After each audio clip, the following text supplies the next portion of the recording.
Hola, bienvenidos a Después de las 12, un podcast de Comité de Lectura.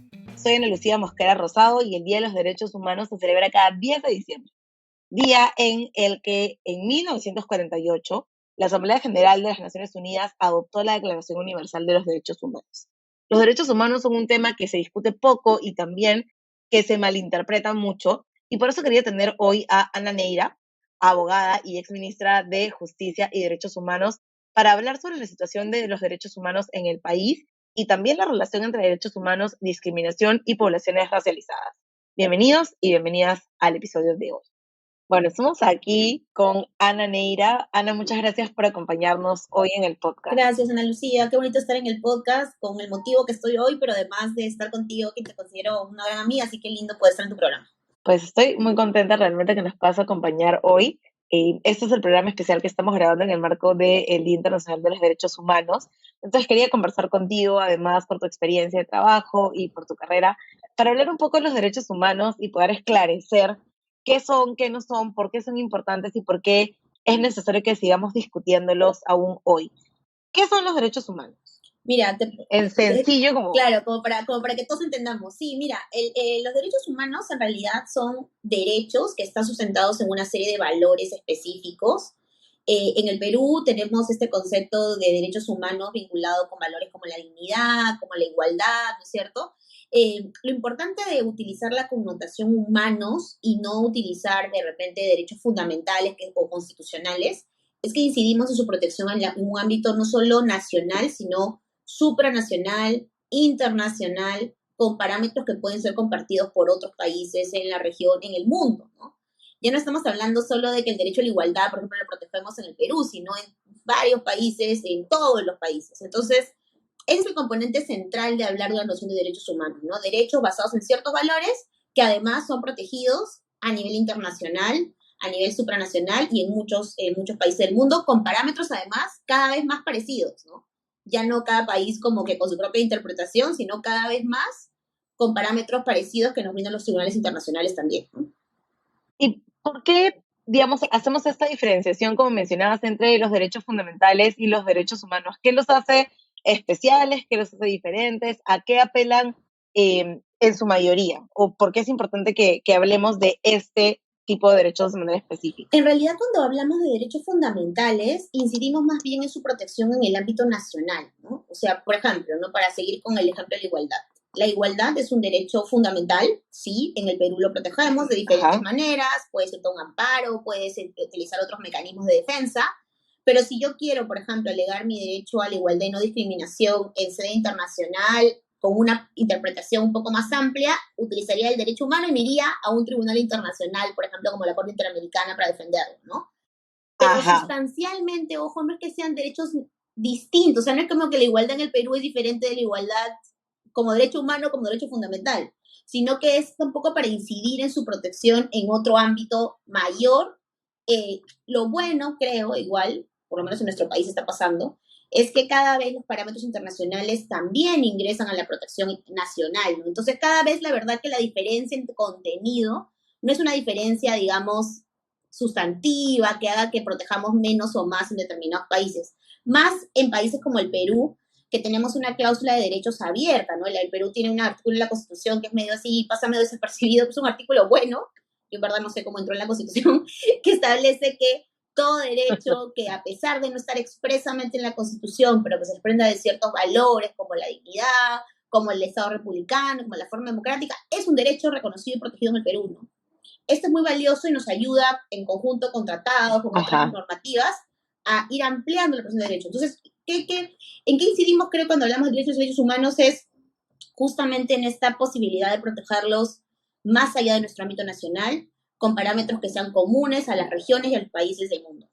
Y además que lo que mencionas es bien valioso porque lo que nos dice es que efectivamente si los derechos humanos se ven afectados en algún momento, hay otros espacios en los que podemos acudir para poder hacer que estos derechos se hagan valer, ¿no? Como son las instancias internacionales que tenemos. Y que ha pasado muchas veces que personas de nuestro país han tenido que ir a esos supranacionales para generar su defensa. Y además me haces pensar, además, en tu acotación, Ana Lucía, en otra cosa, ¿no?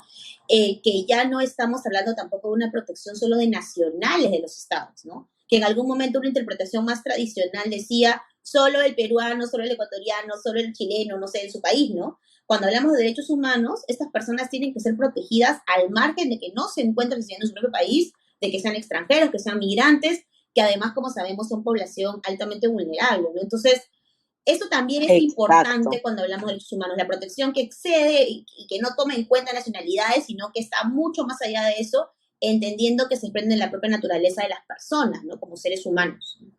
Y eso me parece bien valioso, sobre todo como dices, porque en los últimos años han habido altas olas migratorias alrededor del mundo y esta acotación en particular creo que nos hace entender que son derechos que independientemente de si son personas nacionalizadas o nacionales de los países, tienen derecho a poder vivir con dignidad, ¿no? Que es básicamente a lo que apelan los Derechos, derechos humanos. exactamente. ¿Qué pasa con los derechos humanos en el Perú? Sobre todo en los últimos años. ¿Qué es lo que hemos visto en relación al ejercicio de los derechos humanos en nuestro país? Bueno, eso O al es goce una del pregunta derecho. compleja porque, bueno, hay muchos derechos en el Perú, ¿no? Entonces, hemos visto avances en algunos avances poquitos, otros avances mayores, pero creo que también hay que entender un poco la naturaleza de la pluralidad que son los derechos, ¿no? Pensando, por ejemplo, yo cuando pensaba en esta pregunta, ¿no es cierto? Cuando me la han hecho alguna otra oportunidad, era, ¿no? Hablando de los derechos civiles, por ejemplo. Nosotros, en general, somos un país que creo que consideramos que tenemos una cierta libertad de expresión consolidada, ¿no es cierto? Era algo que más o menos teníamos como algo avanzado y ahora progresivamente vemos algunos retos nuevos a las libertades informativas con ataques de gobierno y Exacto. Congreso, con mucha fake news en diferentes momentos, en las elecciones, en la pandemia. Demasiada. Entonces, los retos de los derechos siguen existiendo, ¿no? Pensaba luego cuando hablaba de derechos políticos en cómo la participación plena de los derechos políticos de las mujeres, más si son mujeres de la diversidad, no están necesariamente garantizados. No solo la posibilidad de votar, Así que es. obviamente sí, hay gente que todavía tiene dificultades para poder incluso emitir su voto. Me llamaba la atención cuando en estas cifras que publicaba el jurado, que uno de los departamentos que menos acude a votar es Loreto. Y yo no creo que no sea porque la gente no quiere ir a Uf, votar, sino por las dificultades enormes de desplazamiento que existen en ese departamento que todos conocemos, ¿no? Entonces, ese exacto. derecho, si bien lo tenemos reconocido formalmente, no es un derecho que pueda garantizarse de igual manera a todos en todo el territorio nacional, ¿no? Y por otro lado, pienso en, como decían, las mujeres, pienso en la población indígena, pienso en la población afroperuana que tienen Ujú, dificultades incluso para postular por las barreras, los estereotipos, ¿no? Entonces, ujú. los derechos políticos nosotros diríamos, sí, hemos avanzado, tenemos paridad de alternancia para la participación de mujeres, pero todavía esto requiere pues un avance, ¿no? Y ya pensando en los derechos de las mujeres, la agenda en general de protección de los derechos de las mujeres es una agenda en el Perú que está muy atrasada en comparación con otros países. Nosotros no tenemos los debates que tienen en otros países sobre si debe haber, por ejemplo, una despenalización del aborto. Acabamos de archivar un proyecto para despenalizar el aborto por Dios mío. violación, que es, creo yo, lo que debería generar consenso de que no deberíamos penalizar a una mujer que ha sido violada por practicarse un aborto, Así pero es. lamentablemente sucede. No hemos discutido tampoco cuestiones mucho más amplias como, digamos, proteger a las mujeres, la ley de cuidados es un pendiente. Sabemos toda esta diferencia del uso del tiempo entre hombres y mujeres y que no tenemos realmente salvaguardas para que las mujeres puedan ejercer su profesión o finalmente su vida en igualdad de condiciones que los hombres y con esto afectamos sus derechos laborales, que son también derechos humanos, o sea, Exacto. el trabajo, la salud, pensando también en la diversidad que somos, de nuestras diferencias. Eso esa agenda también de derechos sociales es una agenda que todavía está bastante postergada. Es cierto que son derechos según la Constitución, pero la verdad es que su efectividad está todavía bastante atrasada, ¿no? Entonces, no quiero plantear un panorama así como tan así pesimista, pero sí creo que hoy todavía tenemos una agenda de muchos retos para los derechos, ¿no? De mucho por hacer todavía. Es cierto que Ujú. se va, creo que luchando en diferentes espacios, pero también siento que es algo que con la que hay que seguir luchando para que no se pretenda regresar en lo poquito que se va avanzando, ¿no? Entonces no creo que hoy podríamos decir que tenemos una situación de vulneración sistemática de derechos humanos como hemos tenido en algún momento en el Perú, en el periodo de violencia 82.000, por ejemplo, de que no había ninguna protección de las personas, en el sentido de que podías estar tú, simplemente alguien te imputaba que eras una persona terrorista y te podían meter presa, o incluso te podían desaparecer o te pueden ejecutar, ¿no es cierto? Estas cuestiones ya creo que ya Así no es. surgen de esa manera en el país, pero sí tenemos hoy todavía retos importantes sobre los derechos humanos que tenemos que abordar Y yo aquí traté de hacer un resumen, pero seguro hay varias cosas que estoy dejando de lado, pero que creo que denotan a modo de ejemplo cuál es la agenda que tendríamos que estar mirando y que todavía es la agenda pendiente, ¿no? Y me quedo con varias de las cosas que mencionas. Obviamente hay una situación bastante preocupante ahora porque hay muchos derechos que están, digamos, en alerta o hay situaciones bastante preocupantes ahora, pero algo que sucede normalmente o que he escuchado cuando se habla de derechos humanos es apelar justo a lo que mencionabas, a la Constitución, ¿no? No tenemos que enfocarnos en trabajar para garantizar estos derechos, porque si la Constitución dice que todo el mundo tiene los mismos derechos, entonces la gente tiene los mismos derechos independientemente de lo que hagamos o no, ¿no? Y en eso se han parado muchas personas también para justificar que no se tomen medidas especiales, que no se tienen especialmente algunos grupos que tienen mayor vulnerabilidad, porque de acuerdo a la Constitución las cosas ya están pasando simplemente porque están en la Constitución y no hay que hacer nada más que eso, ¿no?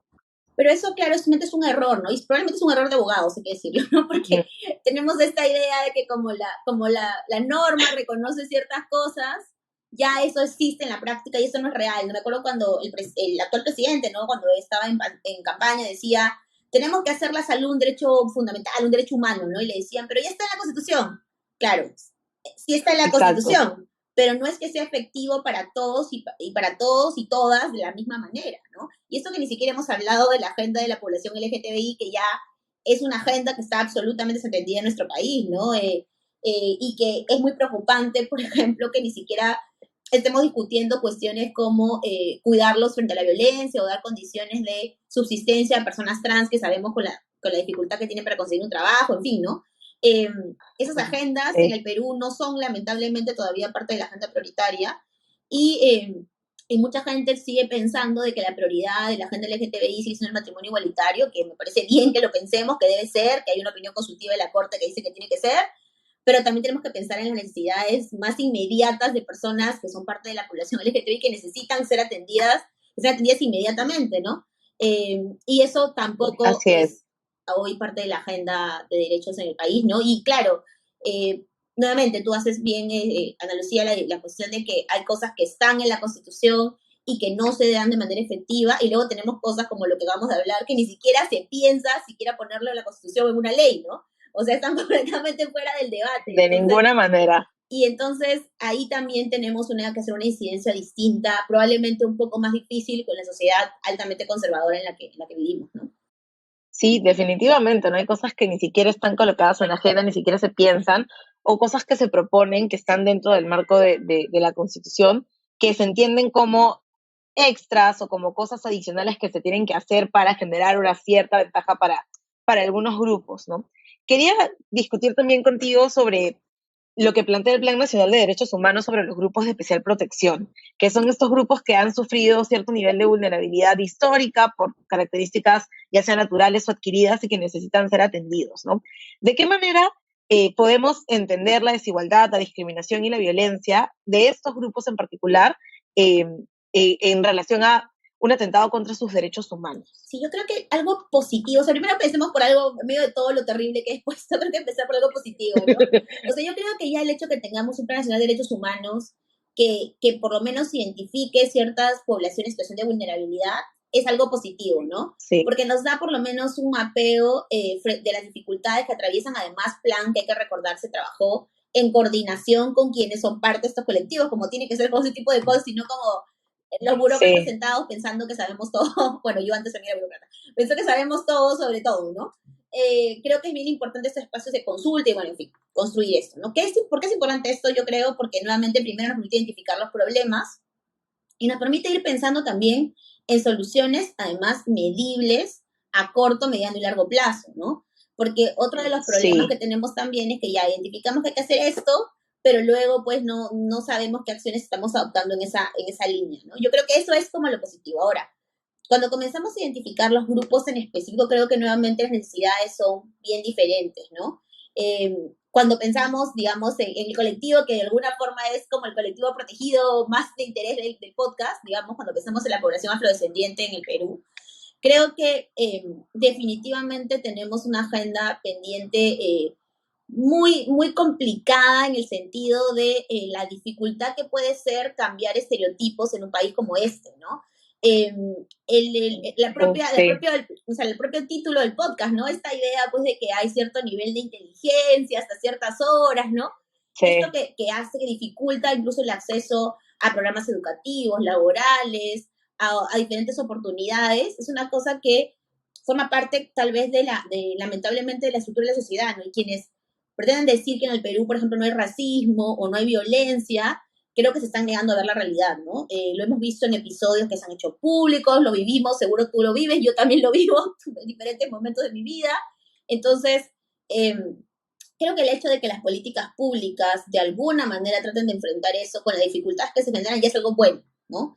Ahora, si las políticas públicas son efectivas, yo debo decir que no percibo, pero eso también es un tema ya tal vez más de percepción mía, no percibo como un cambio estructural respecto de nuestra forma de entender a las personas, específicamente a las personas afrodescendientes, ¿no? Es cierto que la política pública no puede cambiar tampoco la mentalidad de la gente, eh, pero tampoco siento que tengamos demasiadas políticas públicas focalizadas en esta diversidad, ¿no? En general, las políticas públicas se diseñan como si todos fuéramos, pues, blancos, heterosexuales, y con riqueza, creo, ¿no? Casi. O sea, por ahí que como que fuéramos, Más o menos, más o menos. como que fuéramos individuos más o menos uniformes, todos, formáramos parte de los mismos círculos, el mismo proceso educativo, las mismas dificultades. Y entonces creo que esa falta digamos, de identificación de la diversidad es también un problema cuando diseñamos este tipo de políticas, ¿no? Y lamentablemente es algo que creo que es la regla, o sea, pocas entidades públicas, y lo digo también haciéndome a culpa, ¿no? Pero creo que pocas entidades públicas, porque creo que todos hemos estado alguna vez en este espacio en que a veces no se piensa en la focalización de las políticas públicas, ¿no? Y creo que lo Exacto. que tocaría es ponerse a pensar cómo ciertas medidas que, por ejemplo, pueden ser aparentemente neutras, terminan generando una discriminación, terminan generando posibles situaciones de violencia, ¿no? Entonces, eso lamentablemente no siempre es fácil de verlo, y más cuando pensamos que ya no hay que solamente ver, digamos, el tema de género, sino también un tema racial, un tema étnico, un tema de formación educativa, pobreza, no sé, tantos factores en esta idea interseccional que tenemos que comenzar a tener con las políticas públicas, pero que todavía yo creo que si el enfoque de derechos humanos es complejo todavía para algunas entidades, el enfoque interseccional Sí. es a veces mucho más complicado. O sea, no logran entender qué está detrás de él, ¿no? Cómo no es lo mismo una mujer racializada que una mujer no racializada o una mujer pobre, o sea, a veces no logran percibir este impacto diferenciado, ¿no? Sí, yo creo que el enfoque interseccional ahora es casi imposible de implementar en la política pública porque, digamos, en la teoría se entiende más o menos que se puede percibir cuando hablamos básicamente de género y etnicidad, pero luego cuando se diseña la política pública la cosa se pone mucho más complicada, ¿no? Y yo que en algún momento he dictado talleres, he hecho cursos sobre estas cosas, es lo más difícil. Lo más difícil es poder mirar lo interseccional dentro de la política pública, pero a veces es lo necesario, ¿no? Porque tenemos también estos planes, estos documentos de gestión, estos instrumentos normativos que terminan siendo o terminan dividiendo y no mirando de manera interseccional a ciertas poblaciones como las mujeres, como población LGTBIQ+, inclusive población afrodescendiente, ¿no? Que se mira como una población universalizada, pero no se ven las cosas particulares que pueden ir afectando a ciertos subgrupos dentro del gran grupo de población afrodescendiente, ¿no?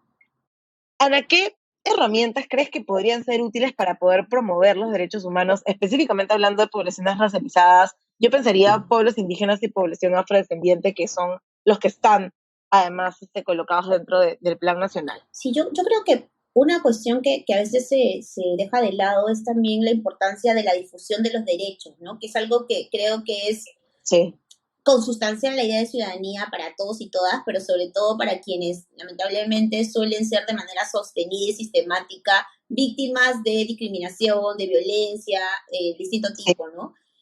Creo que a veces hacemos los derechos y el derecho en general un saber así como inalcanzable, lejano, imposible de entender, y esto hace entonces que las personas no sepan qué exacto, pueden exigir frente a lo que les hacen, ¿no? Que, por ejemplo, si quiere venir, no sé, pues el otro día estos episodios horribles que se ven, ¿no? Si quiere venir el serenazgo a quitarme todas mis cosas, que no lo puede hacer de esa manera, que no lo puede hacer con violencia, que no me puede maltratar, ¿no? exacto. Que no está bien que en una tienda me esté persiguiendo una persona porque soy de raza negra y cree que me voy a robar las cosas, ¿no? O que se haga un comercial en que digan que porque soy de raza más oscura, soy sucia frente al blanco que es limpio, ¿no? Como pasó en algún momento también en este país con el famoso comercial de colchones, ¿no? Eh, Ah, sí, terrible. entonces yo creo que si nosotros somos un poco más conscientes también de nuestros derechos, podemos exigirlos más, y eso también tiene que ver, me parece que tiene que ver con un accionar también de las entidades públicas, de hacerlos más asibles, más asequibles, ¿no? Y ya luego en términos de diseñar las políticas, creo que tenemos que ser más contundentemente, o sea, sancionar más contundentemente los hechos de discriminación, ¿no? Yo no sé si la sanción es como una sanción penal necesariamente, sé que está el delito, pero claro, me parece que no pasa por un tema Pero penal, muy ¿no? pocas veces. Sí. Pienso o sea, una cuestión en que me parece importante lo que se ha avanzado, por ejemplo, en las relaciones de consumo, ¿no? En general, en los temas de Indecopi, ¿no? Progresivamente se ha comenzado a sancionar a muchos establecimientos por ejemplo, discriminar personas por su raza, ¿no? O por ser de parte de una población indígena. Ahí se podría incidir, creo, en un tema de fiscalización y de sanción, ¿no? Entonces, las empresas, aunque sean obligadas, tendrán que darse cuenta que su trato con el consumidor no pueden ponerse pues a discriminar y decir que son clubes privados para no dejar entrar a cierta gente porque no se ve como ellos quieren que se vean sus clientes, ¿no?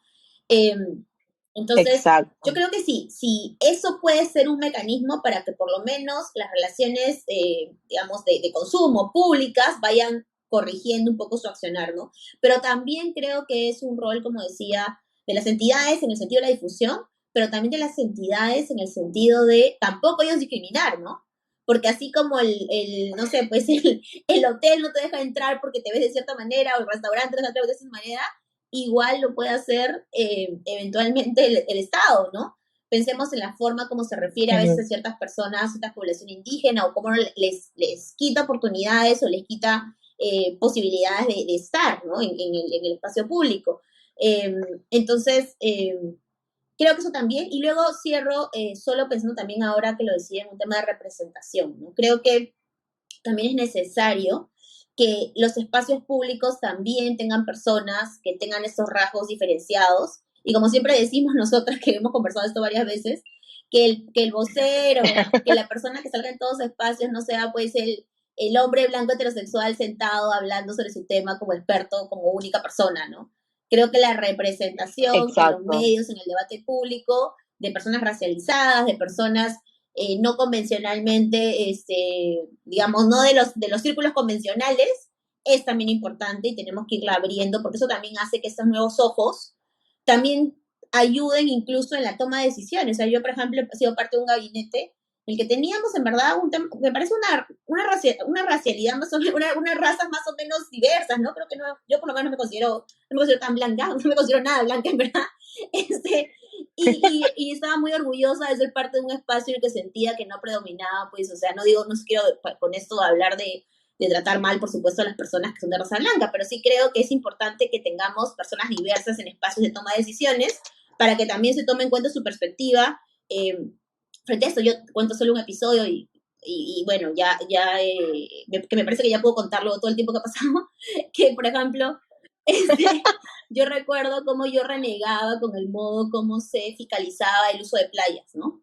Porque claro, hubo un tiempo que estaba prohibido apoyarse con tu toallita pues en tu playa durante la pandemia, y claro, venía y yo además lo vi en vivo y en directo, ¿no? Porque, o sea, lo vi así como en una playa, ¿no? Tenías al socio, al hijo, a los hijos de los dueños de la casa de playa, ellos se les dejaba el serenajo por su toallita, normal, no les decía nada, pero venía un X con su toalla y se ponía más racializado, ¿no? Obviamente no dueño del lugar, y así lo botaban, le querían poner multa, lo llevaban preso, ¿no? Entonces la verdad es que ese trato diferenciado creo que solamente uno puede estar muy sensibilizado frente a él si lo ha vivido en algún momento o si personas cercanas a él o a Sí. él o ella lo ha vivido, ¿no? Yo me acuerdo que estaba indignada, lo comenté en el gabinete y claro, yo veía alguna gente que me miraba como diciendo, sí te entiendo, y otra gente que me decía, ¿qué estás hablando? Eso no sucede, ¿no? Y claramente se nota por las experiencias diferentes que uno ha vivido en la Claro. vida, ¿no? O sea, y claro, a mí personalmente me parecía, porque obviamente no estaba justificado que se hiciera esa diferencia, ¿no? Y claro, En general, creo que también tiene que ver con un poco esa experiencia distinta de ser, por ejemplo, en mi caso, una persona que no pues provenía de las élites, de las élites, digamos, sociales del Perú, hacia del de poder. las élites sociales peruanas, yo, o sea, yo no, o sea, si bien estudié en una universidad privada, no es que sea, pues, digamos, de las familias de nombre del Perú, creo que eso también me hacía tener una visión distinta, aproximándome a mi cargo, ¿no?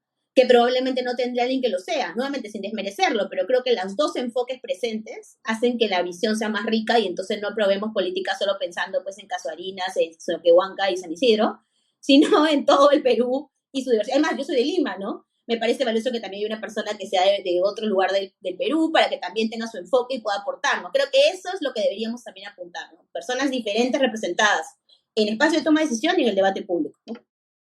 Sí, y efectivamente has dicho varias cosas en relación a qué sucede en el ámbito privado, cómo pueden trabajar las empresas para poder luchar contra la discriminación que existe, pero también algo que me parece súper valioso es cómo trabajar desde el Estado por generar estas políticas o por también luchar para eliminar estos sesgos que tienen las mismas personas que diseñan las políticas y las aplican, ¿no? Has hablado, por ejemplo, de temas de racismo y qué sucede cuando las personas de grupos racializados se acercan al Estado a pedir políticas específicas y les dicen, no, no es necesario, o no vamos a hacer esto porque no hay presupuesto para hacerlo, o no es una prioridad. O, por ejemplo, ¿qué pasa con personas que no tienen el español como lengua materna y por eso no pueden acceder probablemente a la mitad de derechos que accedemos todas las personas que sí hablamos español? Entonces, ¿qué pasa también cuando desde el Estado su mismo diseño está hecho o preconcebido para, de manera inconsciente, la mayoría de veces, negarle sus derechos a un montón de personas que no pueden acceder a Claro, ellos? generar unas barreras además que a veces son insuperables, ¿no? Que a veces no hay forma de evadirlas por ningún mecanismo, por ninguna vuelta, ¿no? Sí, claro. Creo que también el Estado tiene que hacer diagnósticos internos para darse cuenta cómo genera estas barreras a diferentes grupos, ¿no? En este caso, los temas de discriminación racial, pero muchos otros, en diferentes otros contextos, ¿no? Pienso en las personas con discapacidad también, por ejemplo, ¿no? Sí, efectivamente, ¿no? Y existen algunas leyes, algunas normativas, algunos planes, instrumentos que tenemos, pero lo más difícil siempre es cómo se implementan, y eso también pasa por quién es la persona que está encargada de implementarlo, de darle seguimiento, de tomar esta acción, de decir se tiene o no se tiene que hacer. Ahí es donde se coloca el reto más grande, ¿no? Lo hemos visto con algunos planes que ya se tienen, que existen, pero que no necesariamente se cumplen, y otros que avanzan más lento de lo que deberían, ¿no? Y que son básicamente estos que se proponen para poder mirar algunas cosas de manera específica, ¿no? Trabajar política pública diferenciada, que es lo que a veces se necesita para reducir la brecha. Sobre política pública específica, ¿por qué es necesario poder tener estas políticas y qué tiene esto que ver con el cumplimiento o la garantía de los derechos humanos de las personas? Sí, yo creo que el objetivo, ¿no es cierto?, tendría que ser que tengamos derechos humanos realmente no solo reconocidos, sino efectivos, ¿no? Y para que sean efectivos, Exacto. tenemos que darnos cuenta cuál es justamente lo que hemos estado hablando, ¿no? Cuáles son esos obstáculos que tienen algunas personas para acceder a los derechos en las mismas condiciones que los demás. Como no todos partimos del mismo punto de partida, si uno es mujer, si uno tiene menos Exacto. recursos, si uno es racializado, obviamente no partimos del mismo punto, tiene otro nivel de educación, no partimos del mismo punto inicial, entonces tenemos, como no tenemos el mismo punto inicial, que generar algunas medidas concretas y específicas para generar ciertas oportunidades mejores. Y ojo, ya nos hemos comenzado también a convencer que el solo hecho de generar oportunidades iguales tampoco siempre es suficiente, porque a veces hay barreras que Exacto. son insalvables. No sé, se dice mucho esto, ¿no? Cuando una persona no tiene acceso al agua, cuando está en sus periodos iniciales de vida, el nivel de desnutrición que se puede generar, el nivel de enfermedades que se puede generar, hace que esas personas se suman en una especie pues, de trampa de pobreza, de la cual no es que yo le creo la B que va a poder salir, ¿no? O sea, tengo que hacer más cosas para que esta persona realmente pueda ejercer sus derechos de manera efectiva. Entonces, el darse cuenta de que no todos tenemos el punto cero igual, sino que a veces el punto es menos 80 para unos, entonces es lo que debe llevarnos a diseñar políticas públicas diferenciadas, ¿no? ¿Y por qué eso tiene que ver con los derechos humanos? Porque es la única manera que realmente hay efectividad de los derechos para todos, todas, incluso todos, de una visión no binaria que también hay que tener en cuenta, ¿no? Entonces, ese es Sí, el sí, tema, sí. ¿no? O sea, ese yo creo que es como lo central. O sea, yo creo que si uno quisiera como que convencer a funcionarios y funcionarias públicas al respecto, debería decirles eso, ¿no? La única manera que realmente tengamos eficiencia, eficacia en los derechos, es que todos y todas tengamos derechos. Y para eso tenemos que ver de qué punto de partida o ver de dónde sale cada persona. Obviamente entiendo que no podemos hacer una focalización individual, ¿no? O sea, evidentemente esto no es posible, pero podemos generar unas ciertas focalizaciones más reducidas que toda la población de Perú, ¿no? O sea, entonces pensar pues en una focalización por departamentos, no sé, por razas, no sé, hay que pensar, o sea, cada política pública además hay que focalizarla de maneras distintas, ¿no? Porque no es lo mismo, no sé, una política de derechos sexuales y reproductivos que una política, no sé, pues de promover la educación en ciertos sectores o una política de generar salud en la población vulnerable, ¿no? Entonces, tenemos que ver en relación con la política que se está diseñando cuáles, digamos, las diferencias relevantes que tenemos que abordar para que la política pública sea finalmente una política pública que permita hacer efectivos derechos, que es en teoría a lo que apuntan todas las entidades públicas en su funcionamiento, finalmente garantizar derechos de todos, todas y todos, ¿no? Efectivamente, y creo que es bien importante lo que mencionas sobre cómo mirar también la brecha, porque a veces miramos el promedio y estuvimos que si el promedio avanza, todo va a ir avanzando. Entonces, se reduce la pobreza, mejoran los niveles de comprensión lectora, pero ¿qué está sucediendo ahí y qué brechas están, ¿no? Pensando, por ejemplo, ahora con el debate largo, un poco tedioso que se está generando a partir de la educación intercultural bilingüe y si es necesaria o no, si miramos únicamente los índices en promedio sobre la educación y decimos que la educación está mejorando en el Perú y no vemos efectivamente cómo están viviendo sus procesos educativos las personas que están en escuelas interculturales bilingües, probablemente no veas que hay una brecha enorme ahí que se tiene que resolver y atacar, ¿no? Porque si seguimos avanzando únicamente en los promedios, hay muchas cosas que se van a perder de vista, ¿no? Sí, yo creo que ahí es bien importante que entendamos que, ok, puedo ver el promedio, pero también tengo que comenzar a ver la diversidad, ¿no? Y por eso estándares como la pobreza multidimensional u otras formas de medir son también Exacto. importantes, ¿no? Para esto, ¿no? Sobre estas políticas públicas diferenciadas, en tu experiencia, ¿qué has visto hasta ahora sobre el avance de estas políticas, sobre la existencia de estas políticas públicas diferenciadas o sobre estas acciones un poco más focalizadas, como decías hace un ratito? Bueno, yo he visto que el plan, como decía, es importante porque visibiliza. Siento que el Plan Nacional de Derechos Humanos todavía le falta pues una importante implementación. Ahora se está diseñando la Política Nacional de Derechos Humanos también, el MINJUS ha comenzado con su proceso. Imagino que obviamente con varios otros sectores. Eso también va a ser interesante porque ya la política pues tiene que ser mucho más específica, ¿no? Ya no estamos hablando solamente de como objetivos más grandes, sino de cuestiones mucho más concretas, ¿no? Entonces creo que va a ser una buena oportunidad también para que mucho de lo que en el plan estaba plasmado de una forma, ahora lo podamos plasmar tal vez de una manera más efectiva, plausible, concreta en la política, ¿no? De lo que yo he visto, honestamente siento poco avance, de repente como que digo mi visión así, es mi visión un poco pesimista en estos temas. Y también debo decir, ¿no? Mi visión tal vez no tan informada de todos los temas, porque claramente cada universo de la población es justamente eso, un universo con sus complejidades, sus dificultades, ¿no? Que uno puede ver desde fuera, pero que realmente el avance probablemente se pueda ver solo con claridad desde quienes estudian con detalle las políticas públicas dirigidas a cada sector en específico, ¿no? Sí creo que es importante, por ejemplo, lo que tú mencionabas de la educación intercultural bilingüe. Creo que ha sido bueno que al final se mantenga, pese a todos los intentos de finalmente quitarla. Parece que al final se queda con con todo lo que la presión que se hizo de la opinión pública al respecto. Creo que también, como te digo, es importante que ya por lo menos en algunos casos comencemos a pensar también en tener visibilidad de este tipo de miradas, incluso dentro de la propia organización de la administración pública, ¿no? Que haya direcciones que Así tengan su es. mirada pensando en la interculturalidad, pensando en la población afrodescendiente, pensando no solamente ya en que esto sea pues un espacio más, tal vez lo que tenemos que hacer todavía es generar que sea un poco más integral el enfoque, ¿no? Que pase por todas las políticas públicas y no solo que lo tengamos como que en nichos, en entidades públicas concretas como cultura, por ejemplo, ¿no? Que es todavía, y además un ministerio Exacto. que lamentablemente tampoco su institucionalidad los ha ayudado mucho, porque es un ministerio que tiene pues esta alta rotación de ministros y ministras que no hace que podamos generar políticas públicas a largo plazo muchas veces, ¿no? Y los intentos, creo, todavía hay una agenda bastante, creo, pendiente con el tema intercultural.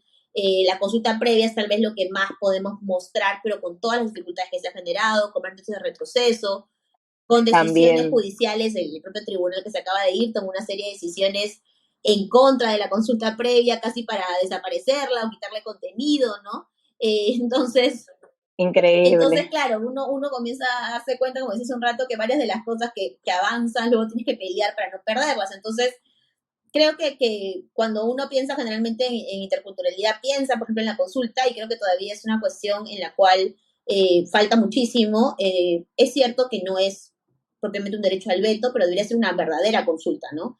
En la que realmente haya participación, información y todas las etapas que sabemos que existen por la ley y que no siempre se cumplen.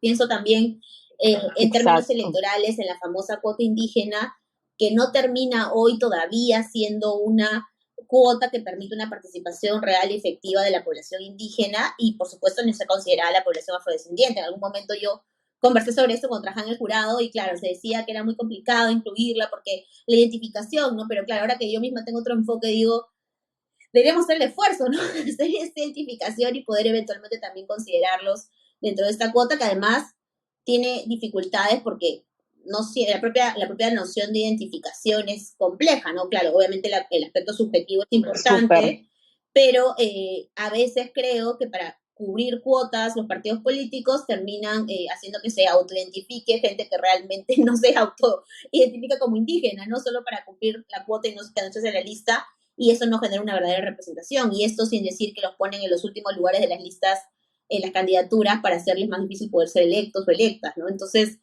Eh, Ade- digamos que no quiero, como digo, lo he dicho muchas veces, pero siento que estoy planteando un panorama así como medio horrible, pero creo que a un tal poco paso, desolador. un poco desolador, ¿no? Pero lo bueno, mira, si hay que pensar en algo bueno, es que tenemos ya, creo, un diagnóstico planteado en un instrumento normativo. Esto antes era impensable, o sea, todos sabemos que había racismo, pero no teníamos como un diagnóstico en ningún lugar escrito que diga, estos son los retos, esto existe. Creo que tenemos algunas medidas concretas ya que han empezado a estructurarse con el plan construido, como decía, de manera consensuada. Y creo que la política tal vez nos va a seguir dando esta oportunidad de seguir construyendo en ese mismo enfoque, ¿no? Creo que el accionar conjunto de las entidades en todo lo que hemos conversado también puede ayudar en ese sentido. Y creo que también, como decía, el propio trabajo de la sociedad civil, espacios como este que tú tienes, de ir también ayudando un poco a concientizar sobre la importancia de los derechos y lo que podemos hacer en nuestros pequeños espacios para no llegar a actos de racismo, ni de violencia, ni de discriminación. Justo estaba revisando, porque mencionaste lo de la ley de cuotas.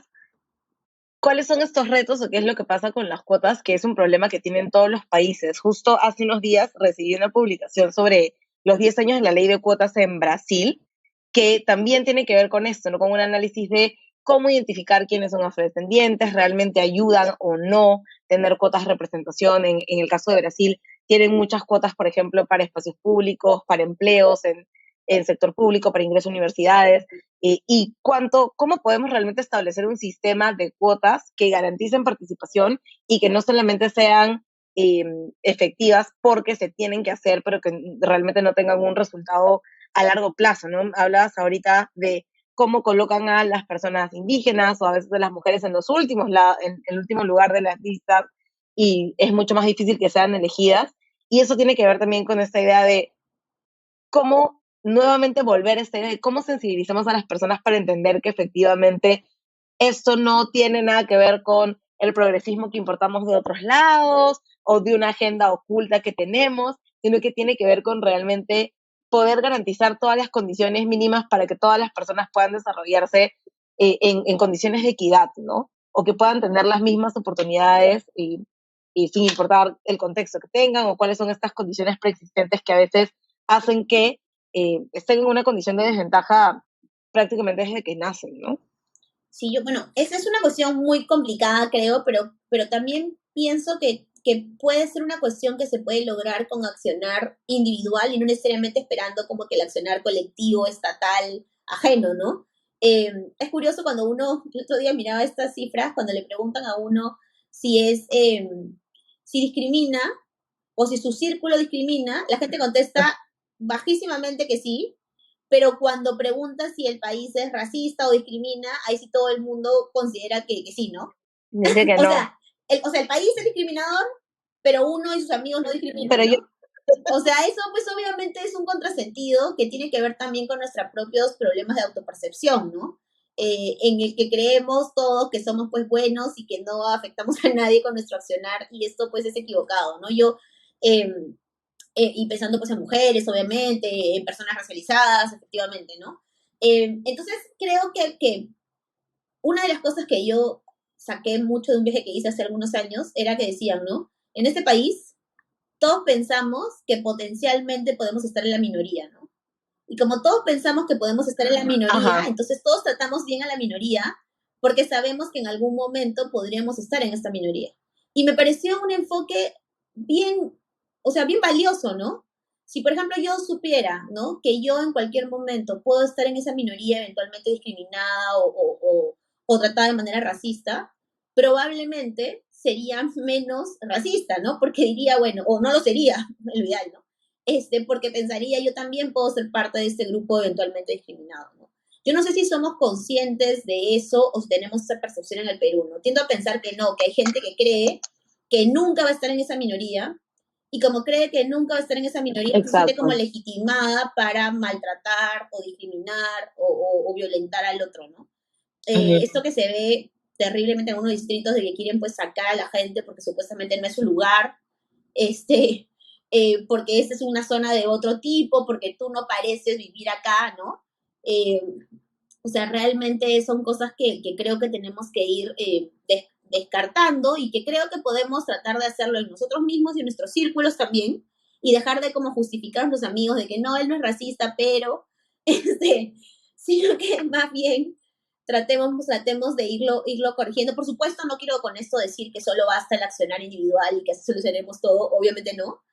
Creo que hemos discutido hoy mucho de cuántas cosas se deben hacer desde el ámbito del Estado, desde el ámbito de las empresas, desde el ámbito, digamos, de otros espacios, pero creo que también tenemos que comenzar a pensar en nuestra propia responsabilidad frente a esto y no pretender que el discriminador, que el racista, que el malo es el otro, ¿no? Obviamente esto responde también al alto nivel de fragmentación y de falta de confianza que hay en el país, pero creo que también tenemos que comenzar a ser un poquito más introspectivos y identificar en qué momentos de Así es. repente podemos estar maltratando a otros creyendo que no lo estamos haciendo, ¿no? Efectivamente, creo que eso es también, ¿no? Darnos cuenta que hay que aprender a ponerse en la situación de las otras personas y entender que probablemente hay muchas conductas inconscientes que tenemos como país y que tenemos que trabajar para poder eliminarlas, ¿no? Eh, Ana, mi última pregunta tiene que ver de nuevo con los retos pendientes. ¿Qué podemos hacer o cuáles son estos retos que tenemos en materia de derechos humanos en, en el Perú y cómo podemos reflexionar sobre ellos en el marco del Día de los Derechos Humanos? Yo creo que lo primero, bueno, hay muchísimas cosas por hacer, como hemos discutido hoy, pero creo que tal vez lo primero es ser conscientes, como decíamos al inicio, de la importancia de los derechos y de los derechos para todos y todas y todes, ¿no? O sea, que entendamos que deben ser realmente universales, porque si no, no estamos realmente reconociéndolos y realmente haciéndolos efectivos en un país como ese que lo necesita tanto, ¿no? Uh-huh. Yo creo que ese como que es nuestro punto de partida, que días como el 10 de diciembre tienen que hacernos pensar en eso, ¿no? Lo segundo, creo que también debería hacernos reflexionar todo lo que hemos vivido hasta este momento, ¿no?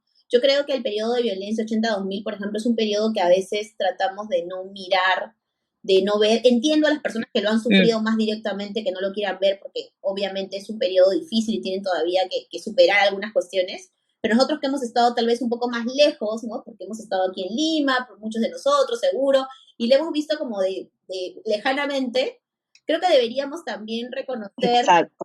todo lo que hemos avanzado para estar hoy, pero también todo lo que vivimos en ese momento, ¿no? Lo terrible que era que una persona, como decíamos hace un rato, solo por ser sindicada como terrorista pudiera ser metida presa, que no tuviera ningún derecho humano, que no tuviera ningún debido proceso y de repente la metieran presa por 25 años porque alguien decía que era terrorista, ¿no? O peor, se la desapareciera o se le matara sin un debido Exacto. proceso, ¿no? O sea, eso no es una cuestión que es compatible con los derechos humanos y creo que es algo que todavía lamentablemente no hemos logrado procesar como país, ¿no? Creo que todavía nos negamos un poco a verlo y seguimos con esta lógica de no es periodo de violencia, es terrorismo, porque los terroristas y los militares son buenos y los otros dicen no, los terroristas eran buenos y los militares eran malos, o sea, esta visión tan simplista del conflicto que en realidad no nos permite ver que hubo muchos excesos que deben ser sancionados y que debemos evitar que se repitan en el futuro, ¿no? Yo creo que también el 10 de diciembre tiene que ser para eso en nuestro país.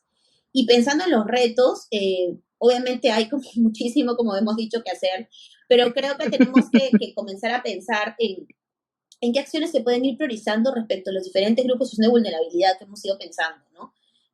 Pienso, la agenda de mujeres tiene muchísimo pendiente, creo que tenemos que definir prioridades y comenzar a mover cosas, incluso contra los actores políticos que parecen no querer avanzar en una agenda pro de las mujeres, en pro de la población LGTBIQ+, también, que tal vez es la agenda más difícil porque es la agenda que tiene que ir más contra el conservadurismo tradicional de nuestro país, que viene además de derechas e izquierdas en la que siempre se ponen de acuerdo. Luego tenemos que comenzar a darnos cuenta, creo, que nuestra forma hoy de entender el sistema, el modelo económico, no voy a decir que vamos mañana pues, a satizar todo, obviamente yo tampoco tengo esa perspectiva, pero sí tenemos que ser conscientes que eso ha generado desigualdad, ¿no? Y entonces hay que tomar medidas para esa desigualdad, realmente tratar de revertirla en términos de derechos, ¿no? En términos de derechos sociales, que garantice por lo menos una educación, salud, pensión, trabajo a las personas, ¿no? Esos derechos que a veces también olvidamos en el marco de los derechos humanos, porque pensamos en la vida y en la libertad de expresión, pero no pensamos en todo lo otro, ¿no?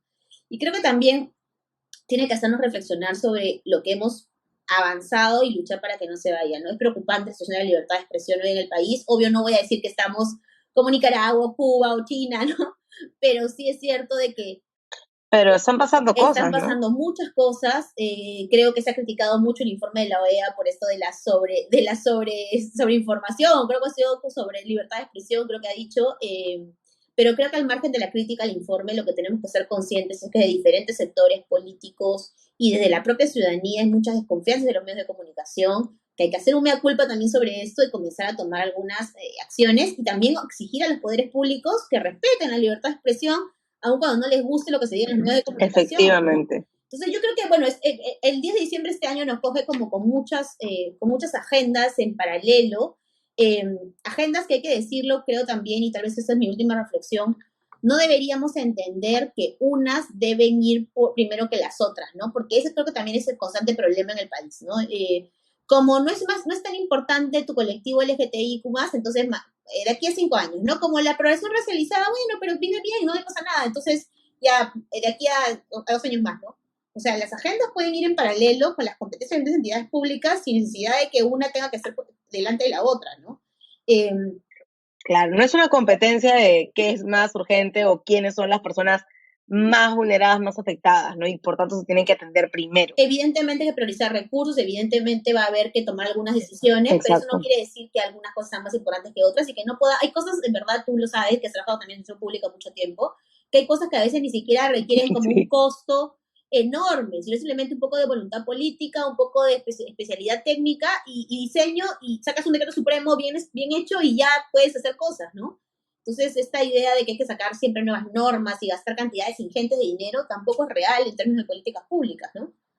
Sí, a veces lo único que necesitamos es personas conscientes y dispuestas a hacer una gestión pública que respete estos derechos o que pueda tener una mirada mucho más interseccional, ¿no?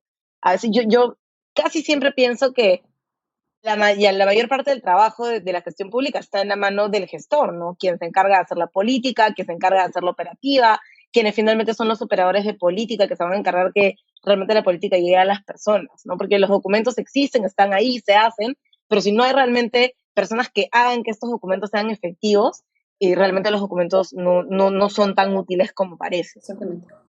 Coincido plenamente y creo que a veces es justamente lo que más se ignora, lamentablemente.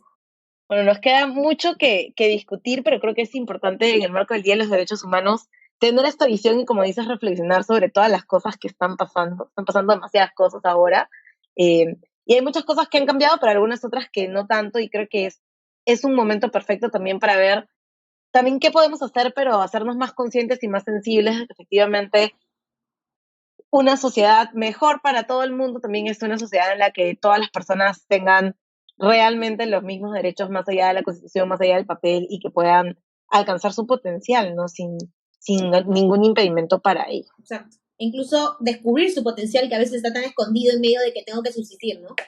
Efectivamente. Muchísimas gracias por acompañarnos hoy día, Ana. Muchas gracias por escucharnos hoy. Gracias, Ana, por estar con Gracias a ti por nosotros. la invitación. Muy buen día.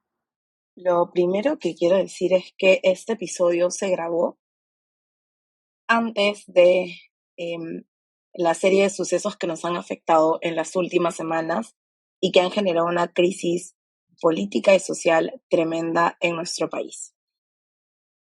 El episodio se grabó en el marco del Día Internacional de los Derechos Humanos y creo que hoy es más pertinente que nunca poder tener esta visión sobre qué representan los derechos humanos y también qué representan las violaciones de derechos humanos en un contexto tan polarizado como el que nos encontramos. Creo que estamos en un momento complicado donde se están perdiendo muchas vidas, donde además se están obstaculizando los canales para un diálogo, que es lo que necesita el país en este momento. Y decidimos no tener una sección de cierre de este episodio, sino poder actualizar este episodio con lo que ha venido sucediendo en las últimas semanas, esperando además que pueda darse una vía pacífica de solución a estos problemas, que se restablezca el orden y la paz en nuestra sociedad y que podamos seguir compartiendo con ustedes algunos temas que son relevantes en este podcast. No podía yo dejar de hablar de los derechos humanos y de la violación de los derechos humanos en el marco de lo que está pasando y también en el marco de este episodio, así que con esto queríamos cerrar el episodio de esta semana y esperamos encontrarnos nuevamente con ustedes muy, muy pronto.